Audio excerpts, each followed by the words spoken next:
Good afternoon. I'm Priya Jayachandran, and I'm the Deputy Assistant Secretary of Multifamily Housing here at HUD. I am pleased to welcome you to the Previous Participation Review webcast today.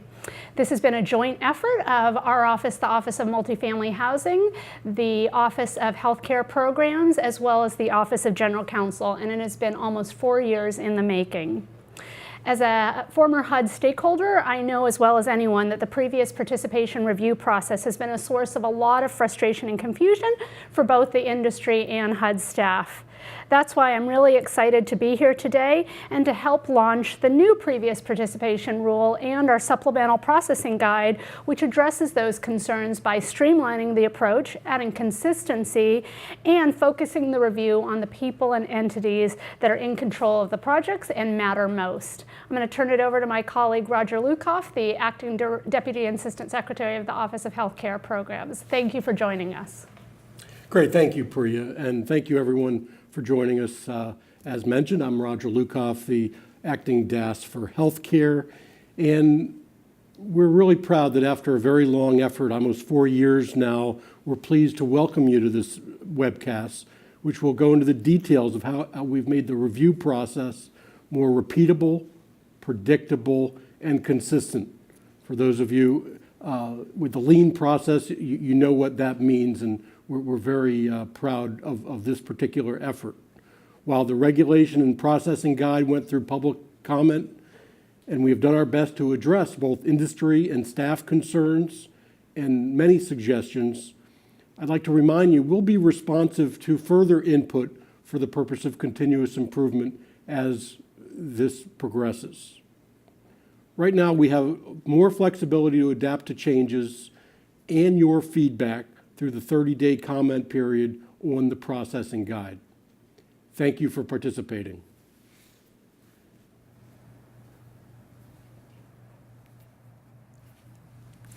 Great.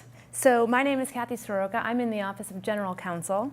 And the first thing that we'd like to do during this training is provide you with an overview of the regulation text. The regulations are found in 24 CFR Part 200 Subpart H. That's 24 CFR Part 200.210 through 222. And at one point or another, this link might be hyperlinked to the Federal Register notice. The regulations were announced in the Federal Register on October 14th. So there you can see not only the regulatory text and see the processing guide text, but you can also find the comments that we received during the regulation promulgation period and our responses. So if you had some questions as to why we made some decisions or how we responded to some comments, you can see that in the Federal Register notice. The main purpose of the regulation is to put everybody on notice that HUD wants to check the previous participation of the individuals and entities in control of our projects. So despite what might be in the four corners of an application, we're going to look to the previous participation of the individuals and entities in control of the project. The application might look great, but if that controlling participant has defaulted on 5 other loans, we want to think twice before providing them another FHA-insured loan. The new rule supersedes the previous regulation. So that was some questions early on. Do the terms in the existing regulation, in the previous regulation, do they still come into play? Some of the numbers are different. How does that work? It's a clean slate. The old regulation is gone, and the new regulation supersedes it. What you'll find in the regulations are some defined terms, some definitions, a list of what kinds of projects and what programs this applies to. And it's important to note that this rule applies only to the Office of Housing, programs that are administered by the Office of Housing, not PIH, not CPD. The heart of the regulation is really Section 200.220. Upon the occurrence of a triggering event, the Commissioner shall review the previous participation of the relevant controlling participants in considering whether to approve their participation. That's the heart of it. And again, no matter what it says in the four corners of the application, we're going to look to the previous participation in order to decide whether or not to allow that controlling participant to continue. The regulations also specify a reconsideration process, and the processing guide is also referenced in the regulation so that it says the more specific details are in the processing guide, and if we want to change the processing guide, we'll provide 30 days of public comment. So, Sarah, maybe you could give us an overview of the processing guide. Gee, thanks, Kathy. My name is Sarah Bergen. I am an underwriter in the housing division in the Minneapolis field office, and I'm happy to be with you here today to talk about the processing guide. The processing guide is a one-stop shop for the previous participation review guidance. It was developed in response to the very initial publishing of the rule, which was back in August of 2015. The feedback that HUD received is that the rule was too broad. And in response to that, the processing guide was developed to provide some more specificity. It was published as an appendix to the rule, and then it was also published as a standalone document as Housing Notice 2016-15. As has been mentioned before, there's a 30-day comment period before HUD can make substantive changes to the guide. This was done to provide some flexibility so that HUD is better able to respond to a changing industry landscape, which we think is an improvement upon the previous guidance, which kind of locked onto the corporate structures that were in effect when the guidance was developed. As Kathy said, this is a brand new process. It supersedes and clarifies the past practice and guidance that has been put out before. So if you're like me, perhaps you have some of the handbooks bookmarked that you refer to when you're reviewing or filling out previous participation information. So just so you're on notice, the previous participation handbook 4065.1 is no longer going to be in effect. Anywhere where the processing guide and the new rule conflicts with the MAP guide, the processing guide and the new rule will take precedence. The Multifamily Asset Management and Project Servicing Handbook 4350.1, I'm sure many account executives out there have that bookmarked. That is no longer going to be in effect. And the two Office of Healthcare Program handbooks 4232.1 and 4651.1 also are both superseded by this new rule. We encourage you, obviously, to read the processing guide carefully. The goal of the processing guide really reinforces the goal of the new rule, which is to focus on the people and entities with organizational or operational and or financial control. And quite a large portion was involved regarding flags. This updates and standardizes the flag process and provides a level of transparency that was not there previously. And an overview of the flow of the processing guide. It starts out the first pages, clarifies which programs are subject to the previous participation review. The next portion on pages 3 through 9 of the notice, it discusses who must file and has a pretty decent list of who is excluded from filing. And there is an additional added portion regarding organizational charts, which Rachel is really thrilled to discuss in just a few minutes. The processing guide also discusses how to file. As always, our preferred method is to file electronically via apps. I know there's some issues with apps, but we are working within the constraints of our working within our limits to make that a better program that's easier for everyone to use. If you do use the 2530 form, the form itself has not been updated, but the processing guide does include new instructions for the form that we're hoping is going to make it a simpler process to fill out. So if you fill out the 2530 form in the future, please refer to the guidance and the processing guide rather than the instructions on the form itself. Just a quick note on that. We are, obviously, the we are working with the proper authorities to have the paper form instructions be updated since they just mimic the regulation. So shortly, the form will have the proper instructions on there. But again, as you mentioned, the information collected and the certifications will not change unless it goes through another PRA process for the Yes. form specifically. Right. Thank you, Kathy, for that clarification.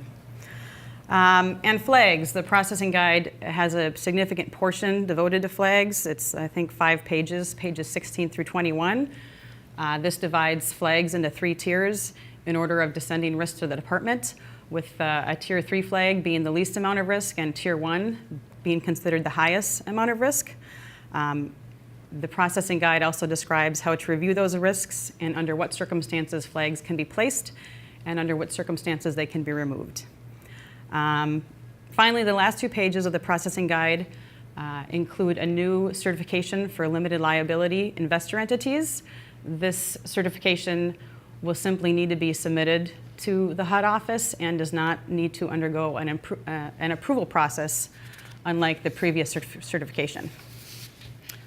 And now we are going to get into some of the meat of the processing guide and start off with an overview of identifying the controlling participants.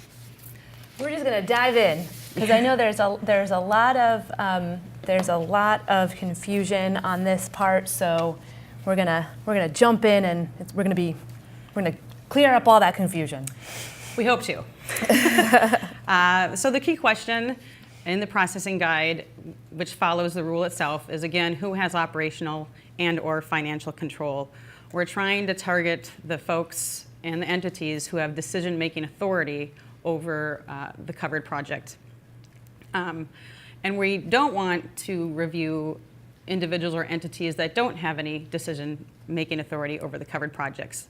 So this processing guide includes a list of entities and individuals who are excluded from filing for previous participation review.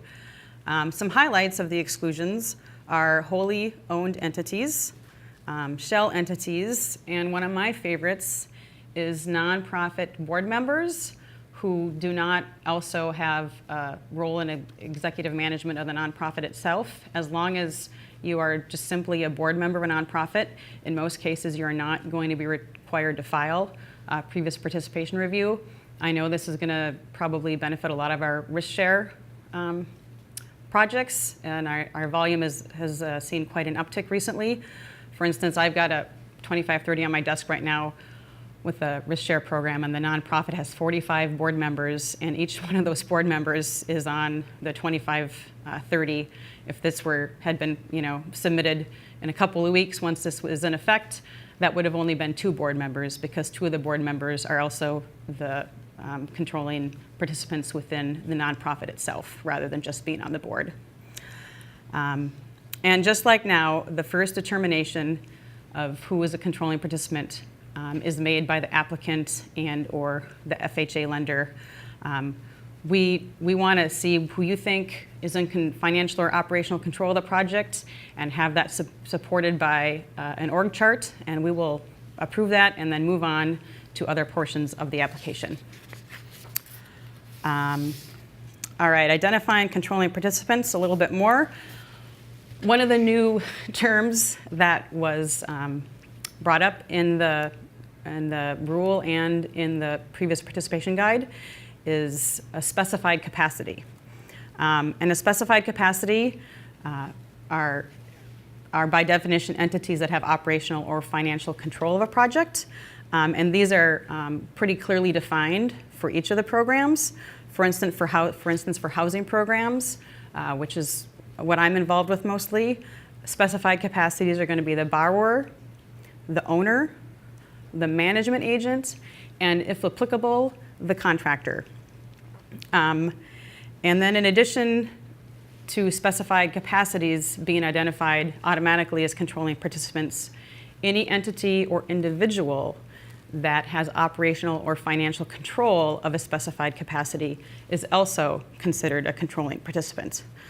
And Kathy is going to get into that more specifically in just a minute. So specifically is that the gist for any given project is we The controlling participants are going to include the specified capacities and then any entity or individual that is in control of the specified capacities. And as we've expected for quite some time, for most of the projects, we are going to expect that at least one living, breathing human being is identified as a controlling participant for each project. Thank you very much, and I'm going to turn it over to Kathy Soroka now. Okay, so just to dive a little bit deeper on what you just said, Sarah, question is, who must file, right? So we've got the usual suspects. These are the entities that you're used to dealing with now. Owners of 25% or more of the specified capacity, right? So in multifamily, your borrower is a single purpose entity. Doesn't do a whole heck of a lot of good to check the previous participation of an entity that's been created just to run this project. We want to know who's in control of that specified capacity. So owners of 25% or more of the entity that controls the specified capacity are also probably going to be the controlling participants. We got a question on this when we went out for questions. There's been a lot of confusion over the years about ownership, direct ownership, indirect ownership, 25%, right? If I'm, how do I do the calculation?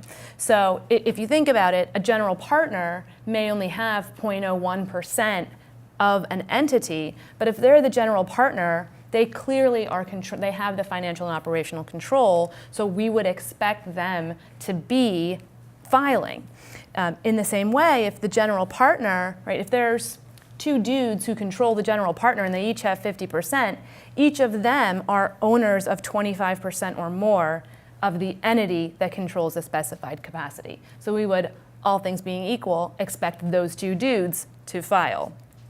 As Sarah mentioned, for the nonprofits, we pretty much want the executive director, but not the board members. For a for-profit corporation, we would expect members of the board who are also officers of the corporation.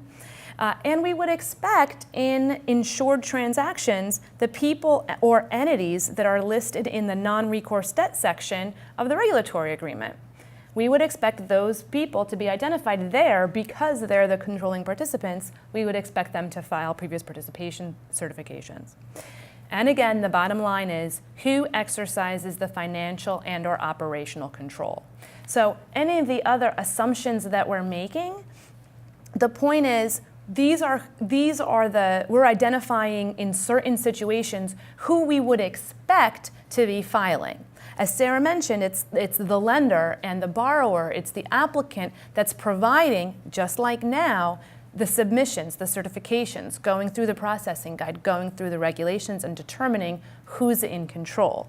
We expect the org docs, the organizational chart, to reflect that determination, and we expect it to make sense. If it doesn't, we're going to ask about it.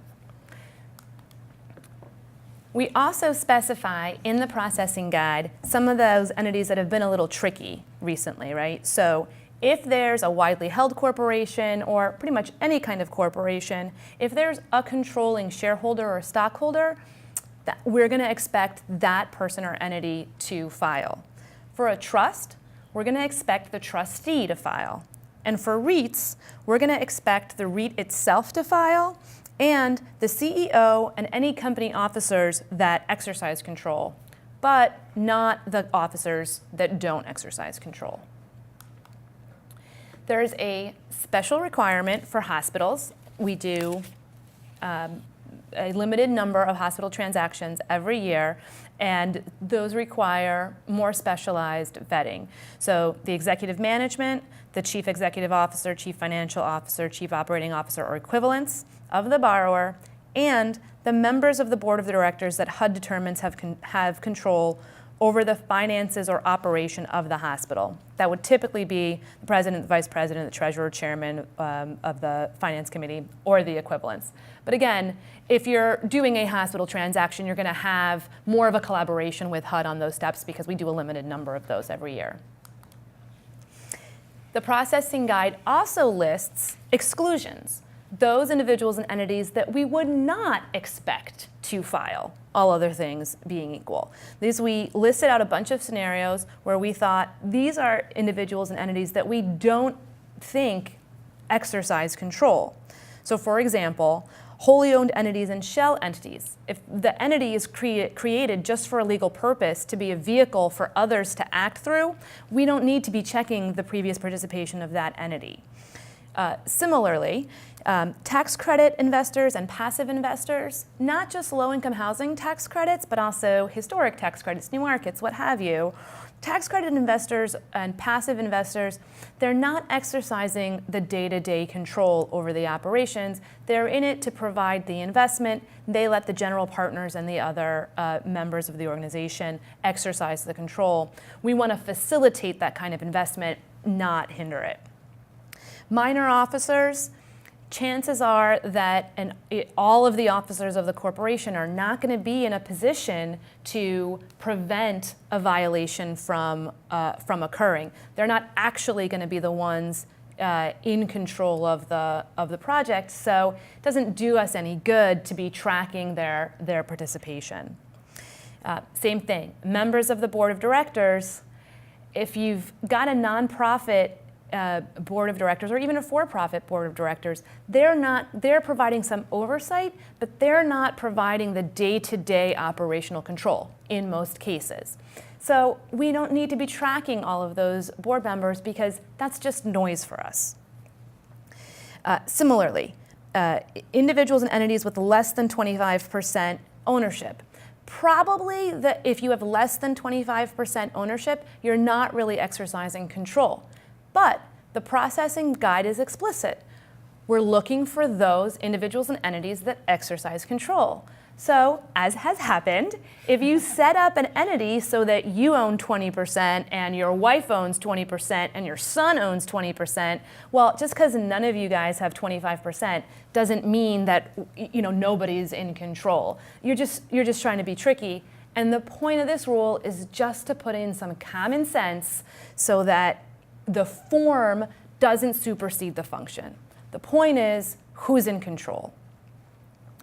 Also, people we do not think are in control, nursing home administrators, non-controlling shareholders, mortgagees, lenders, public housing agencies. We have different methods of oversight for those kinds of entities. And again, individuals or entities that do not exercise financial or operational control. Rachel? All right, my name is Rachel Coleman, and I work in the Office of Healthcare Programs, and I am very excited to be here today, and particularly I'm excited to talk about organization charts. So an organization chart is a visual representation of the ownership structure of an organization. Our expectation is that our lenders and applicants will submit a separate organization chart for each specified capacity. That means we want one chart for your owner, we want one chart for your management agent, one for your general contractor, one for your operator. A lot of times we'll see charts lumped together where you have a whole bunch of different charts and it's very confusing and hard to read. So, the key point here with org charts is we want them to be clear enough so that someone unfamiliar with the project and the entities involved can understand the ownership and control structure very quickly. That's really the key. The better your org chart, the faster our staff will review it. When we get incomplete or confusing org charts, it takes us a ton of time to figure out what's happening. If I get a nice, clear org chart, I can move on. In 5 minutes, I can finish my previous participation review. So that's what we're looking for, very clear. Our processing guide does have a lot of information in it on org charts, so I encourage you to really study that carefully. One thing that you're going to notice is that not everyone listed on the org chart is required to file a previous participation submission. And that the org chart, really the reason that we need the org chart is that is how we check to make sure that the identified controlling participants make sense. We're really looking to the lender here to put together the org chart and let us know who the controlling participants are. If they make sense, we're going to move on. All right, the organization charts need to show all tiers of the ownership structure, including members or owners of the entities listed. And they need to show all the participants, not just the controlling participants. The processing guide does lay out some provisions for widely held entities. We don't need to have you list every single person if it's widely held or if the amount of people would be overly burdensome. So check that out if you have a situation like that. Our intent is not to be overly burdensome. Our intent is to just help us get the full picture quickly and easily. Also, we need to see the percentages of ownership and the role of each entity, or the role in the entity, and they need to add up to 100%. And then we need at least one natural person. So as I mentioned, we're really looking to the lender here. And, it's our expectation that the lender will handle this and will provide it to us. The organization chart is an exhibit to the application, and so it's subject to all the certifications of correctness and completeness. So just like all of the application exhibits, the expectation is that it will be submitted clear, correctly, completely. All right, now we're going to move on to some examples. Oh gosh. Okay, little nervous. We're jumping in here. This is an example, Indiana Avenue LLC as the borrower entity. What we have here is looks like a joint venture with a local housing nonprofit and a local developer. And the developer has four members there. So who must file here? In this case, what we've been told in the submission, and again, we're not making the initial determination. We're using the org chart to check what has been submitted. Does it make sense? Does it make sense, right? So if the local housing nonprofit, hey, lots of times the nonprofit might be in to provide some outreach to the community, or it might be working with a developer to learn how to do development. And so in this particular case, if the local housing nonprofit is not exercising the day-to-day control, the operational and financial control, then there's no reason for the nonprofit to file. Here, they are listed as having 20%. 20% falls below the 25% threshold, and we were told that they have no authority over the day-to-day operations, so we would not expect a filing from the local housing nonprofit. Here, looks like Local Developer Inc. is exercising the control, and it has four members. Person A has only 10% control, but they're the managing member. It probably should have been Local Housing Developer LLC. So pretend it said Local Developer LLC, and Person A is the managing member. So even though Person A only has 10%, Person A is going to be the controlling participant. Person B has 55%. Maybe they're Person A's primary partner. We don't know independently. Depends on the information that we get. But Person C and D have a lower percentage of ownership, and we're told they have no control over day-to-day operations. So in this case, we would have Persons A and B file, along with the specified capacity, the borrower, Indiana Avenue LLC. Could I ask a question, Kathy? Please, Sarah. Now, it looks like Local Developer LLC is 80% managing member, and when I say managing member, I think ding, ding, ding, control. And so why doesn't the 80% managing member have to file? Yeah, that's a really good question. And there's going to be lots of situations where Local Developer LLC should be filing, right? It depends on the specifics of the transaction. In this case, what we could be told in order to make this make sense, we could say, hey, Local Developer LLC has just been created for these four dudes in this one case. It's not an independent entity. It's really a shell for those four partners. It doesn't have other participation, and it's not actually a controlling participant. It's persons A and B primarily working through that entity as a legal vehicle. But if I got an org chart like this, that would be, and I didn't have that explanation from the lender or the applicant, that would be a great question for me to ask, like, hey, this guy has 80%, why wouldn't they file? And depending on the answer, that could be acceptable, or if the answer comes back, oh yeah, we forgot, well, then let's have them file.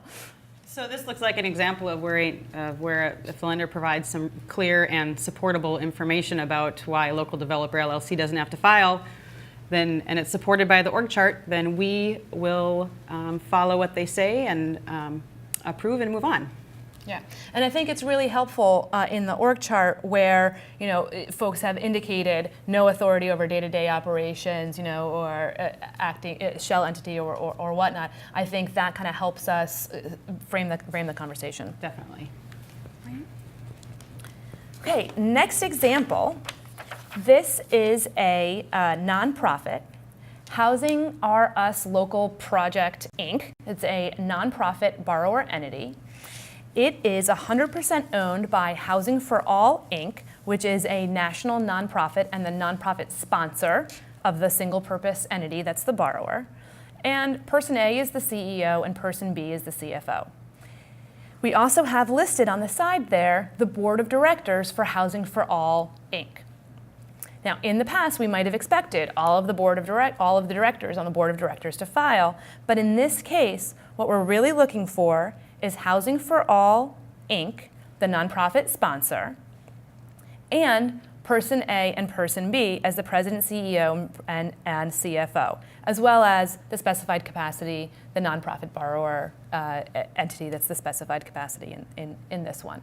Again, now this, depending on the information that we had gotten and depending on the kind of project, the kind of what program it is, it's quite possible that Housing for All, Inc. isn't a national nonprofit sponsor. It could just be a shell entity for the joint venture between person A and person B. But the information here that we got saying, oh no, this is our national nonprofit, this is the entity that's acting, and they've created the single purpose entity, Housing R Us Local Project, so that's why Housing for All, Inc. should file. So Kathy, I have a question for Yep. you.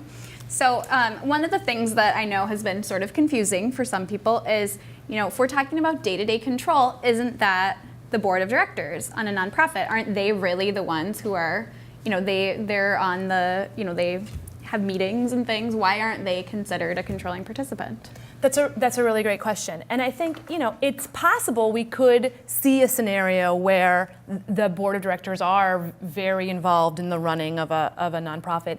But in most cases, that's just not the case, right? The board of directors will meet maybe quarterly, maybe monthly, depends on the nonprofit, and they're overseeing the decisions that are being made by the executive director or the president or the other officers of the nonprofit, again, depending on how that particular nonprofit is set up. Oftentimes, especially in a nonprofit, the board of directors are community members that are just volunteering their time, right? So again, it's not a particularly fruitful use of HUD's time to be checking up on the board of directors because they're not actually approving every single action that the executive director takes or controlling the individual project. They're providing broader oversight over the nonprofit. But that's why if there's somebody on the board of directors that's also an officer for the company or is also exercising day-to-day control, that's the individual that we want to see file, because that individual is in a position to prevent a violation from occurring or cure a violation if it happens, right?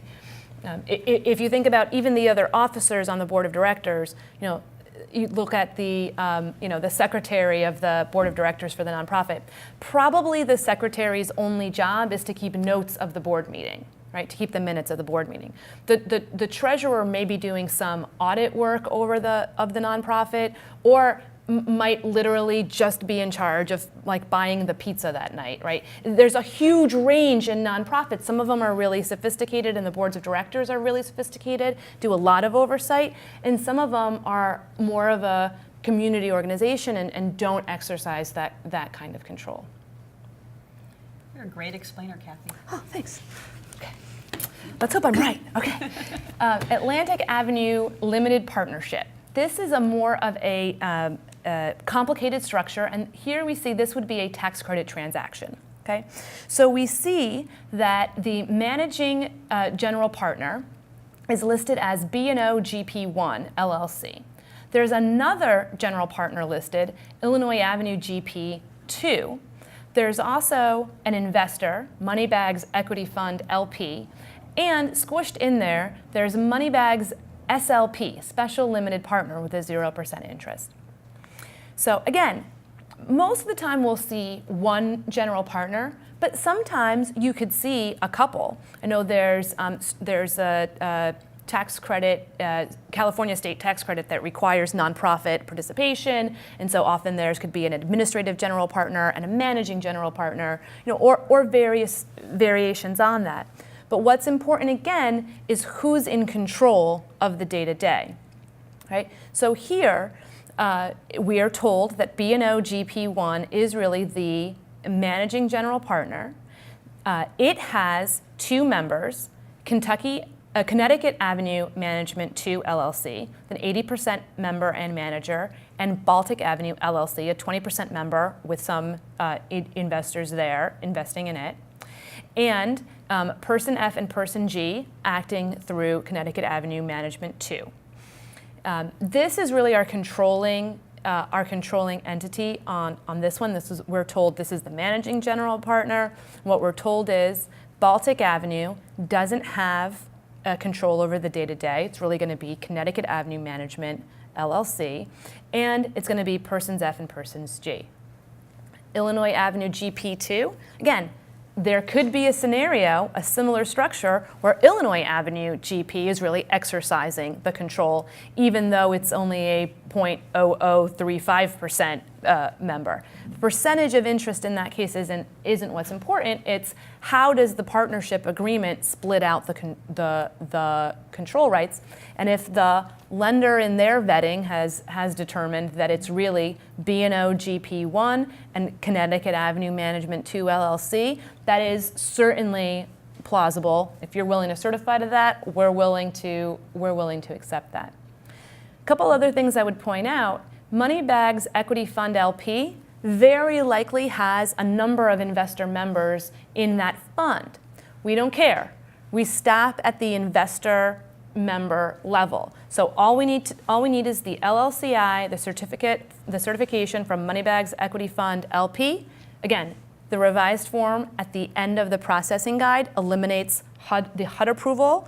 So we just need them to submit that form saying, yes, we don't exercise day-to-day control. We are the investor member. Similarly, we very frequently see special limited partner members as in the ownership structure. Now, there might be a scenario in which the special limited partner, the investor wants a special limited partner to be pre-approved so that if the investor needs to remove the general partner, the special limited partner can take over. We have a process set up for that, and if that were the case, we would expect a filing by Moneybags SLP LLC. But if equally likely the investor doesn't need that pre-approval, doesn't want to go through that now up front, we don't need a filing from Moneybags SLP. So the next slide goes through. I know it's a little bit hard to see on the two slides. This one was a little bit complicated, but in this case, we'd have the specified capacity. I'll toggle back and forth. Atlantic Avenue Limited Partnership, right?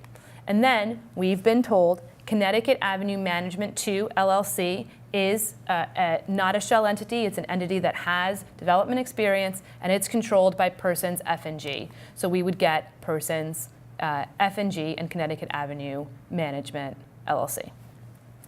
And all the rest would be we would not expect to file, including the Board of Directors of Affordable Housing Foundation, Inc., the sponsor of Illinois Avenue GP2 LLC, because if Illinois Avenue isn't exercising control, we certainly don't care who is exercising control over an entity that isn't exercising control. We don't care. Too much noise. So, and it's important to point out on a complicated org structure like this one that if we got a chart that was really unclear, this would take us forever to figure out. So again, keep those org charts super clear and to the point, and make sure that you're including all of the information so that we can quickly and easily understand.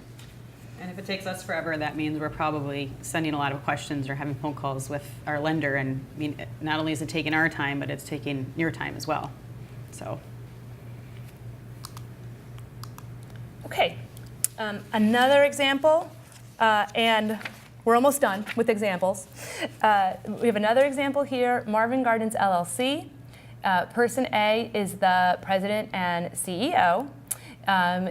They are wholly owned by Park Place LLC, and Park Place has 2 members, Pennsylvania Avenue and Kentucky Avenue. Person A is we're told, is the controlling member, 50% shareholder of Pennsylvania Avenue, Inc. There are also other shareholders at 25%, but we are told they do not exercise control.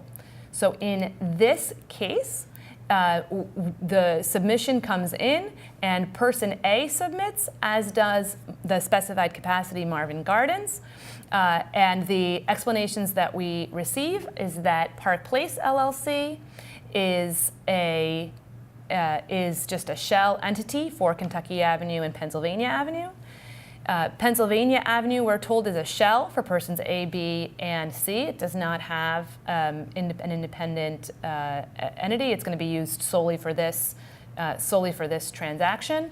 It will not exist without persons A, B, and C. So person A is the controlling member, and the other members are not included, including Kentucky Avenue Inc., which is a 50% member of Park Place. In this case, we're told it has no control over the day-to-day operations. Maybe they're just providing, an investor member in Park Place LLC. We might need to have some questions as to, tell me more about that. Why aren't they exercising control? How does that work? But there are plausible scenarios where they would just be a passive member in Park Place LLC. Questions on this one? No, it makes a lot of sense. All right, great. Okay, this is our final example. This is Virginia Avenue LLC. Again, wholly owned by St. James Place LLC, which has Pacific Avenue LLC and North Carolina LLC as its members. As we roll down the org chart on North Carolina Avenue, Vermont Avenue Limited Partnership is its sole member, and Vermont Avenue Partner LLC and Atlantic Avenue REIT GP are its members, with Atlantic Avenue REIT Inc. as the sole member of Vermont Avenue Partner. So in other words, this side of the org chart, this North Carolina Avenue LLC, this whole branch, this is really an investment side, right? So it's possible that we could have stopped on the disclosure on North Carolina Avenue LLC as an investor fund, depending on the specifics of the transactions and how much they wanted to disclose. Certainly, more disclosure is always better. Here we learn there's a REIT there, but the REIT is not the borrower in this case. It's just an investor in the borrower, right? It's investing through North Carolina Avenue LLC. So because those are just investing, we're told that if North Carolina Avenue LLC doesn't exercise day-to-day control, then we don't care about its members, right? If Pacific Avenue LLC is the 1% managing member, then that's the entity that's exercising control. And person A, if it's the 100% member of Pacific Avenue, that makes Pacific Avenue a shell entity, and that means Pacific Avenue doesn't act independent of its sole member. The person we really care about is person A, the sole member of Pacific Avenue. Now, we might have some questions on this, like, again, Pacific Avenue LLC, if, does it act independently of person A? Again, it's hard to see how they would if they're a 100% managing member. Similarly, St. James Place LLC, right? It seems a little odd that Pacific Avenue LLC in North Carolina wouldn't go directly into the borrower. So, I might have a question on that. But if I'm told St. James Place also, like some of our other entities, isn't an independent entity, it's created just for this transaction. It doesn't actually exercise control. It's really Person A, and we see that Person A is the president of St. James Place LLC. So that kind of fits. We can kind of see how Person A is really the person in control of this entity. I have just one quick question. If this was a project that I came across my desk and I was underwriting, if the org chart showed that North Carolina Avenue LLC was a 99% investor member, then they could just stop right there. Like they wouldn't have to show Vermont Avenue Limited Partnership, et cetera. Is that right? I think that's right. Certainly, if it was a tax credit entity, we had that legislation that told us to stop asking so many questions about tax credit entities.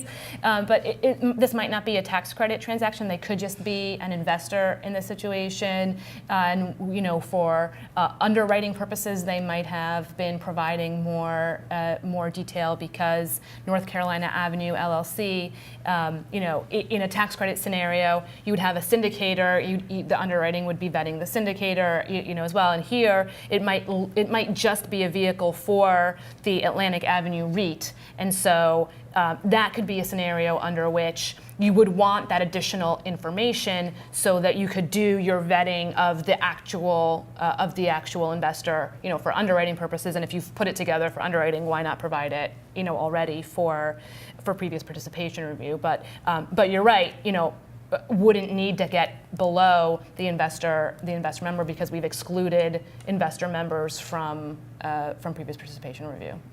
Thanks. I think that is All right, so now we're going to move on to a quick transition here. We're going to discuss flags in a couple of minutes, so don't hang up yet. Stick with us. We will be right back in a couple minutes. We're just going to transition a few folks in and a few folks out. So in a minute, we'll discuss flags. I wanted to clarify how we're going to handle questions and suggestions for the previous participation reviews in the future. For multifamily housing projects, you can email mf_previous_participation@hud.gov.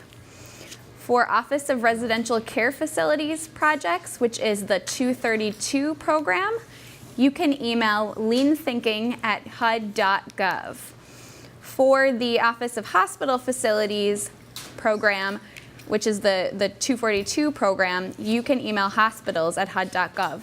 For the Lean Thinking and for the hospitals program, it would probably be beneficial if you could include a subject line that's kind of specific as to previous participation review question or suggestion. If you have questions about who would be considered a controlling participant as you put together your applications, feel free to contact the email address for the appropriate office. I would encourage you to keep in mind the key points that we just discussed before you contact HUD with questions. So first, we are looking for those individuals with financial and/or operational control over the project. We need to keep that in mind. I know there are going to be all sorts of scenarios here, but that's really what we're looking for, and we are looking to the lender to tell us who that is. We want to know who has the ability to prevent or resolve violations or circumstances giving rise to flags related to the project. So we want to know who has the authority to, resolve any issues or prevent them or deal with them. And then we also want to make sure the organization charts are clear and complete. So, before you contact us about your deal, please make sure to keep those processes in, or those notes in mind. And then, as Roger Lukoff mentioned, we are, of course, always interested in continuous improvement, and feel free to submit suggestions to our email boxes as well, and we will, do our best to continually improve the process as we go forward. All right, so now I am going to turn it over to our team to discuss flags. Are you first?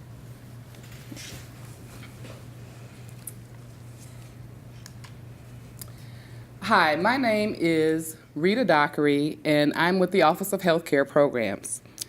I'm going to talk first about the basics of flags. There are 3 tiers of risk that Jen will discuss momentarily in further detail. Flags are just one piece of the character of the participant review. Since we are looking to have flags be better tools for assessing risk, the flagging process has been revised to align with those risks associated with a participant. While a flag does not automatically exclude an applicant from participating in HUD's programs, they are considered risk factors that require appropriate mitigation when possible. For this reason, flags should not be placed willy-nilly for minor infractions that do not pose a risk to HUD. When there is a violation or circumstance that warrants a flag in connection with a covered project, HUD will place a flag on all controlling participants that contributed to the violation or those who failed to intervene appropriately to avoid the circumstance in the first place. By that same token, HUD will not place flags on those controlling participants that HUD has determined did not contribute to the violation or the circumstance. For additional information, please see Section G1 of the Processing Guide about flag placement. Another thing on flags that's good to know, the flagging process has changed. HUD will notify participants in writing when flags are placed down. Another big improvement is that the app system will now include very detailed internal comments related to any flags that have been placed. Previously, there have not been clear notes to detail the reasons behind flag placement. This can be especially problematic if you are reviewing a participant and the employee who originally placed a flag is no longer involved with that project for whatever reason. For example, they may no longer work in the same capacity within the department, or perhaps they've even retired. Therefore, it's critical that very detailed notes are kept in the app system and updated as appropriate so that anyone reviewing the flags of a participant will have a full picture regarding the flag placement. This will aid future HUD staff, allowing them to avoid starting from scratch in tracking the reasons for flag placement on particular participants. One other important thing to note is that previous participation review is just one part of the overall review that's going to be conducted by HUD. And I'm going to now turn over the mic to Jen Larson. She's going to talk about the tier levels. Thanks, Rita. I'm Jen Larson. I'm with the Multifamily Office of Asset Management, and I'm really excited about the new tiers of flags in the pre-participation regulation and processing guide as it's been issued. I think it'll really help our staff to better assess whether issues are going to be a problem going forward or whether it's something that can be quickly resolved. So I'm going to go through the 3 levels of flags that we have now. The first is a Tier 3 flag. And these are our lowest risk flags. This is a single event, an issue that's happened that can be resolved, and the flag can be removed when the non-compliance is resolved. So there's some examples of these types of flags if there's a failure to file financial statements, if there's unacceptable physical condition at the property, like a below 60 REACT score, or some other conditions that are observed by staff to be unacceptable. If there's an unsatisfactory management review done by our project-based contract administrator or by HUD staff, either one of those can result in a flag. Or if there are unauthorized distributions as noted on the financial statement. In all of those things, when either a new management review is done or a new physical inspection is done, or some other event happens to resolve that non-compliance, then those flags can be removed.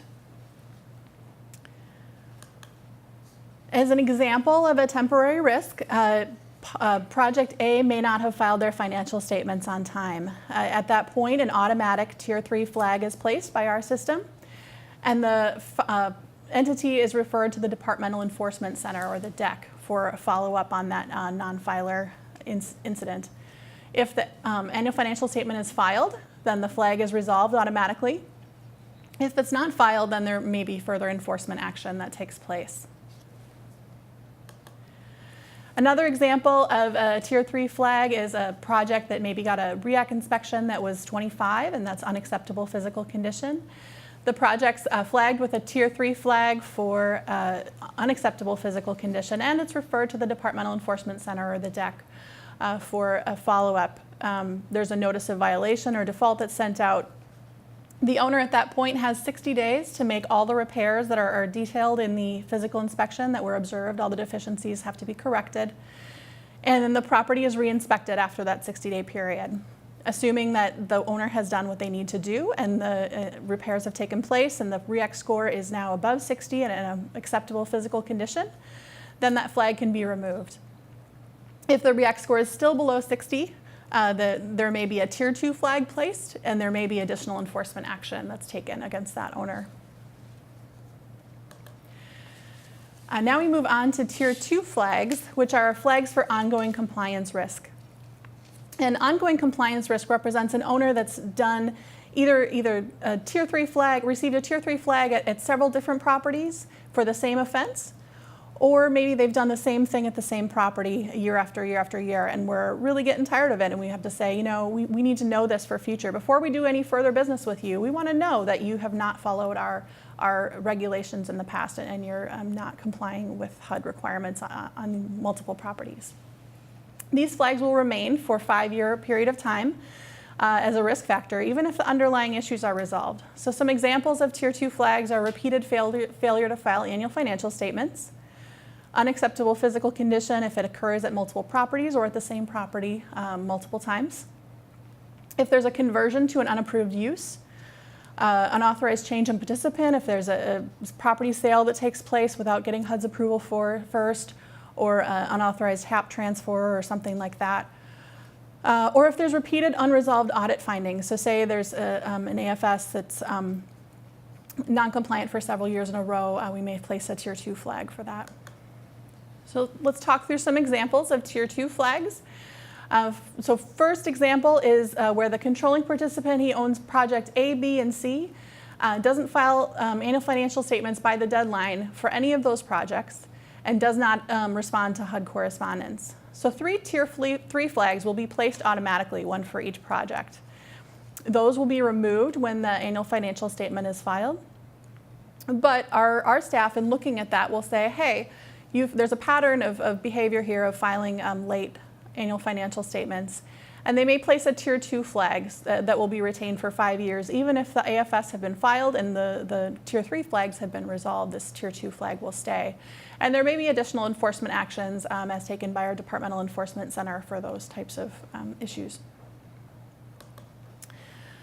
Another example of a Tier 2 flag is where a controlling participant of Project D files annual financial statements late, and significantly late, 90 days late, for 3 years in a row.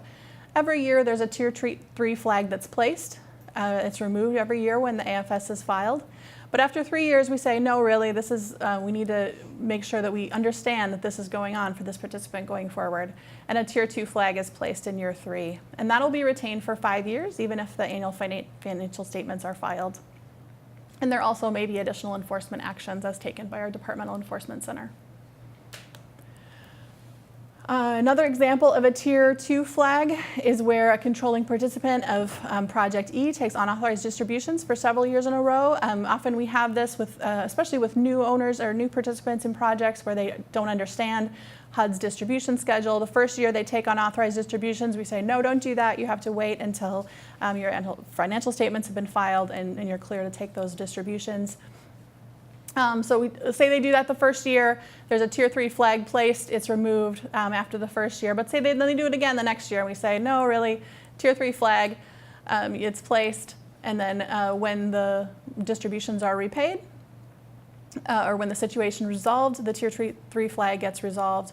But after 3 years in a row, we said, no, really, we've told you, don't take distributions until you're allowed to under your HUD agreements, and we'll place a Tier to flag that will be retained for 5 years, even if the distributions are repaid.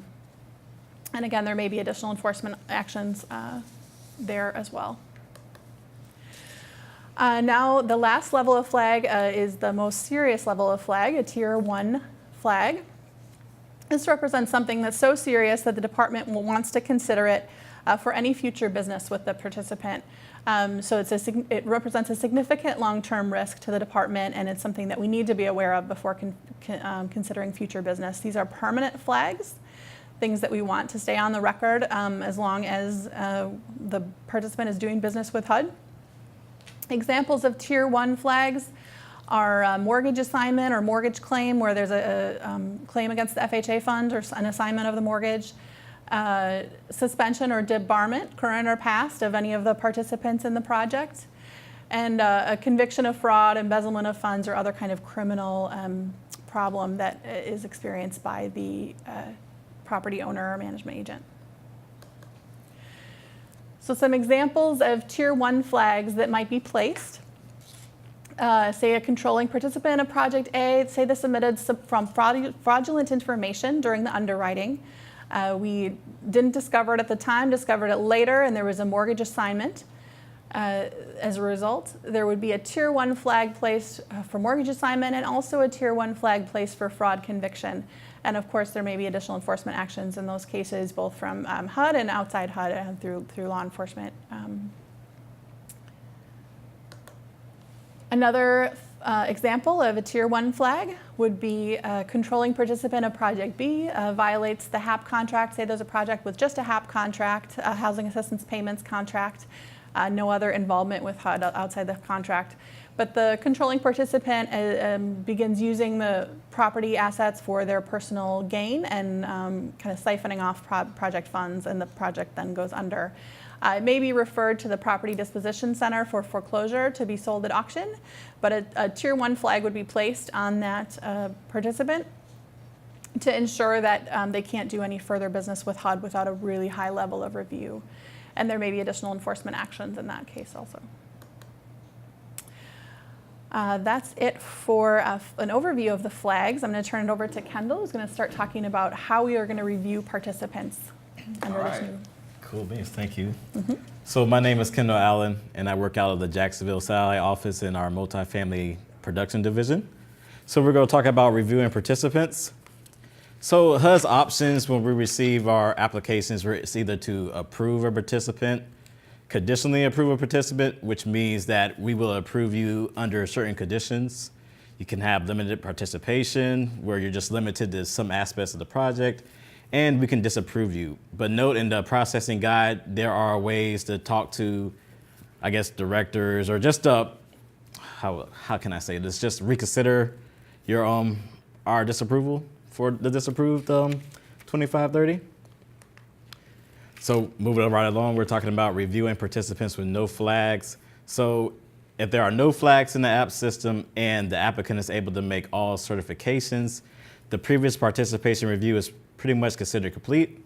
But do note that just because the previous participation approval is complete, that doesn't mean underwriting or the total package is complete. You still have to go through all the other things that you need to close. So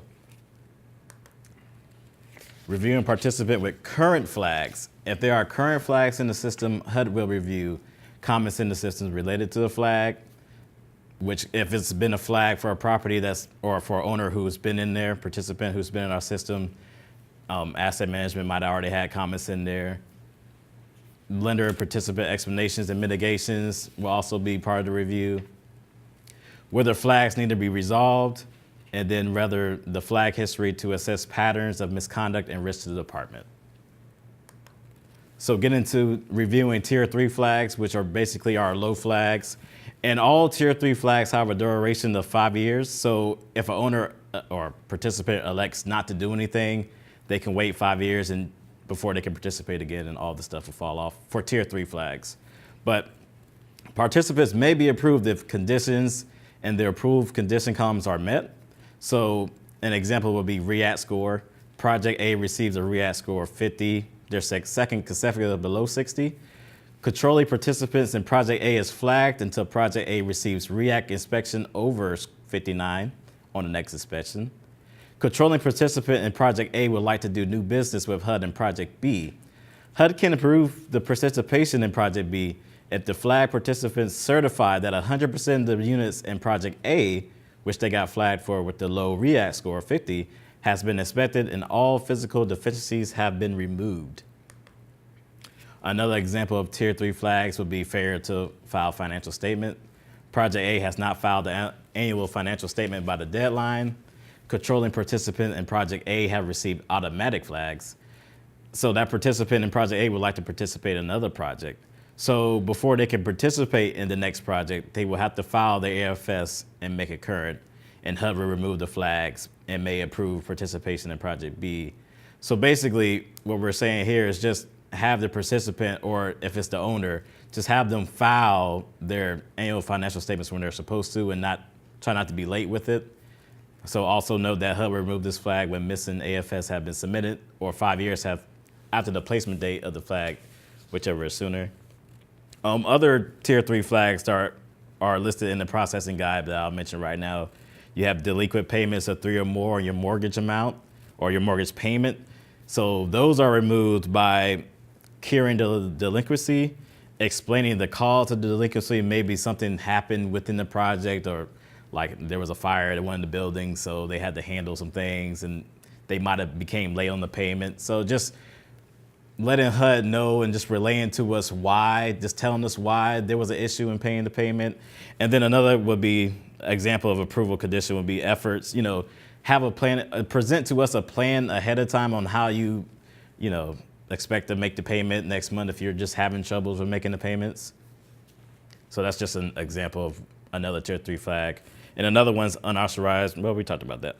Unsatisfactory management review. So if your project manager goes out to your project and they do their review and you score low, just a way to get around, well, not get around it, but a way to get that condition approved, just provide evidence that a satisfactory response was made out to either the account executive or to a compliance officer. So another Tier 3 flag example would be unauthorized distributions. Controlling participant in the project have taken unauthorized distributions. The Tier 3 flag was placed. Controlling participant in the project would like to participate in Project B. So whenever evidence that the unauthorized distribution have been repaid is provided, HUD will remove the flag and may approve participation in Project B. Also note, HUD will remove this flag when the unauthorized distribution have been repaid or 5 years later. So if your participant took a large amount of money maybe out of the project and they don't really feel like paying it back to us, they could wait 5 years before they can do business with us again, or just pay it up front. Either way works for us. And I will pass it back to Rachel for Tier 2 flags. All right, thank you. So as you'll recall, Tier 2 flags are a compliance risk to the department. Participants with a Tier 2 flag may be approved if HUD determines that the participant has sufficiently improved operations and oversight in order to ensure that further violations will not occur, or for other compelling reasons, they have proved to us that the flag is not indicative of ongoing risk. So on these types of flags, the controlling participant has shown HUD that they are either unwilling or unable to comply with significant requirements of our programs. And so it is not sufficient to just remedy the situation. You also need to prove to HUD that you've done some sort of operational control, you've done something to assure that this is not going to happen again. All right, so here is a Tier 2 flag example for unauthorized distributions. Controlling participants in Project A took unauthorized distributions in 2013 and 2014. The same controlling participants took unauthorized distributions in Project B and C in 2014 and received a Tier 2 flag. These controlling participants repaid all of their unauthorized distributions in 2015. The flag remains for 5 years as a risk factor. Again, this is serious. You can't just keep taking unauthorized distributions on several of your projects repeatedly. That's a problem for HUD, and we want to know about it. The flag remains for 5 years as a risk factor, And the same so now, okay, so we've got a flag on them. So now these same people want to come in to participate in Project D. So the evidence that they have provided to us is that all of the unauthorized distributions have been repaid for all of the projects, and no unauthorized distributions were taken in 2015. Okay, good, they've repaid the distributions. The second thing they provide is evidence that a new CFO with significant HUD experience was hired. The CFO has implemented improved financial controls in the form of X, Y, and Z to avoid future unauthorized distributions. So here's the second piece. They've improved their financial controls, and we've been given, some assurances that they've made some tweaks to their process. So as they've resolved their noncompliance and improved their oversight, HUD can approve them to participate in the new project. So in this situation, as with all of the flags, one of the tweaks that we're hoping that our HUD staff will really take to heart here is that we need you to update the app system. The flag comments can be, there are internal flag comments in the app system, and we're asking that when you approve someone despite a flag, that you go into the app system and provide some comments related to, specifically what evidence was provided, explain why HUD approved these participants to participate in Project D despite the flags. So this will be very helpful to future HUD staff. As Rita mentioned, a lot of times we run into situations where we have a flag in the system, it's quite old, and all of the staff in the office that the flag was placed in, they've all retired, and we're kind of at a loss for figuring out what happened. So again, the flags are really important.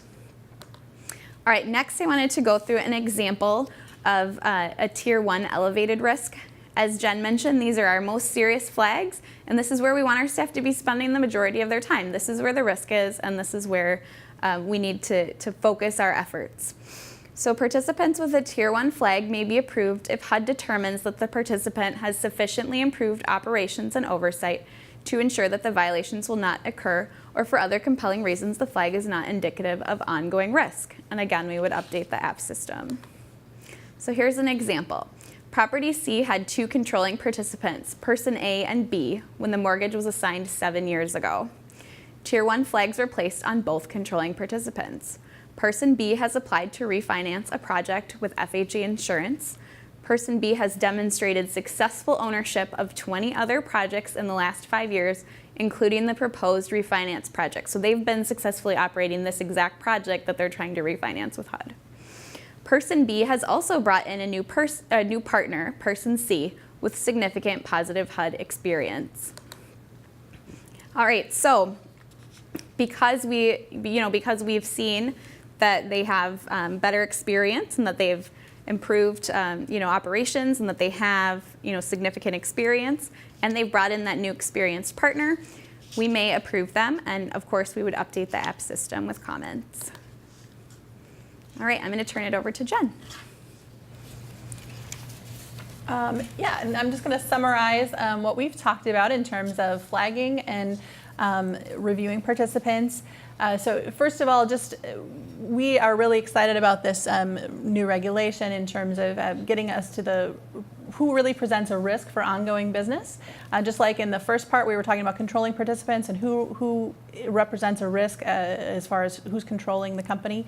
I think the new flagging procedure is really going to help us determine who represents a risk for ongoing business with the department. So with that in mind, only participants that have caused noncompliance or should have intervened will be flagged. HUD staff will notify the participants of the flag. I know that happens most of the time now, but not always consistently, and that will change. And then HUD staff will enter internal comments into the app system to explain the situation, why the participant was flagged, what could be done to resolve if anything's possible. And then we'll enter comments along the way in terms of if people are approved with flags, why that approval happened, and so that hopefully people don't have to go through that same approval process multiple times with different offices across the country for different projects. And I'm going to turn it over to Rita.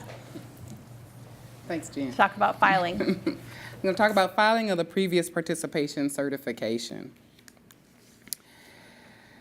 Filing of the previous participation certification can be done basically one of two ways, either electronically or by paper. Electronic submissions may be filed in the Active Partners Performance System, or better known as APPS system. The HUD Form 2530 may be used to file paper submissions for multifamily housing and grant administration projects, as well as for the Office of Hospital Facilities. For the Office of Residential Care Facilities, however, paper submissions may be filed by completing the previous participation section of the Consolidated Certification Form. The 2530 form may not be used for these projects.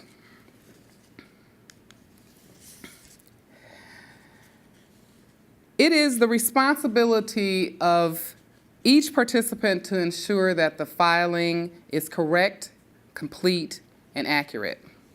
The participant should ensure that compliance with the certifications is met.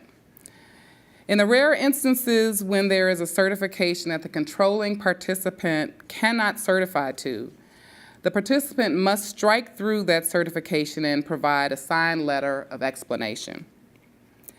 As part of the previous participation certification, participants are only required to list all projects they have participated in over the previous 10-year period. However, when HUD has information that precedes the previous 10 years, HUD reserves the right to review and consider a participant's previous participation in federal projects beyond the 10-year period when determining whether to approve participation in a triggering event. Controlling participants must also include all previous participation from the past 10 years for any covered projects, housing projects with current flags under the U.S. Department of Agriculture's previous participation review system, and any other housing project that participates in a federal, state, or local government program if during that participation the housing project was foreclosed upon, transferred by a deed in lieu of foreclosure, or an event of default, or similarly termed event was declared and remained after any applicable notice and cure periods against the housing project or the controlling participant pursuant to the government program's project documents.